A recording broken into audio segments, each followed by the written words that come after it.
Il est environ 18 h et je suis sur une île, l'île Jaco. L'île Jaco, c'est une île qui est en plein milieu d'un lac gelé à cette période puisqu'on est en mars, dans le Yukon, au Canada. Et l'île Jaco, je l'ai rejoint en motoneige avec mon père, Clément. Et elle n'est pas très grande cette île, elle est presque un peu effrayante, j'entends des bruits un peu fous. Peut-être qu'il y a des bêtes là-dessus, je sais pas. Et on trouve de quoi s'installer notre tente de trappeur avec un poêle à l'intérieur en bord, sur de l'ardoise, j'ai l'impression, en bord de forêt.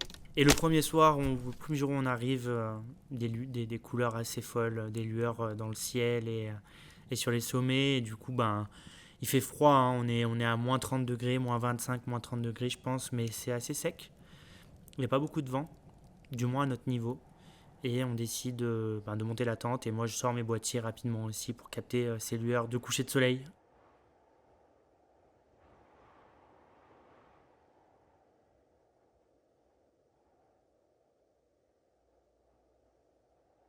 Ces deux photos sont prises plus ou moins au même moment. On est juste sur deux approches de photographie complètement différentes. On est sur une photo en large, en fait, en grand angle, hein, prise avec un objectif plutôt grand angle, où on voit ce voile de nuages venir un peu nous engloutir dans le ciel.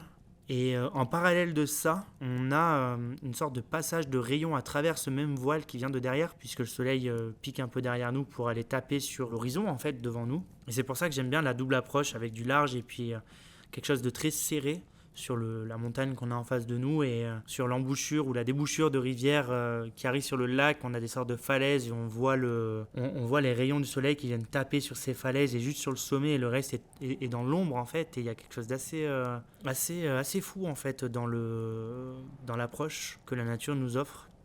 Autour de nous, il n'y a personne. Il y a une petite communauté qui s'appelle Destruction Bay. On n'est pas très loin de l'Alaska en réalité, on est sur l'Alaskan Highway et à vol d'oiseau, je pense qu'on a une centaine de kilomètres de l'Alaska peut-être.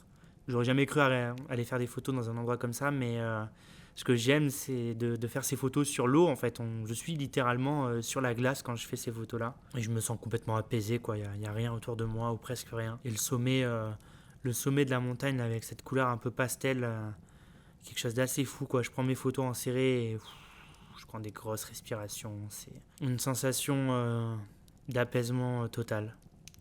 Et donc, du coup, voilà, on est sur une approche en binôme aussi photographique où voilà, ces deux photos sont présentées en même temps parce que pour moi, elles ont quelque chose d'assez.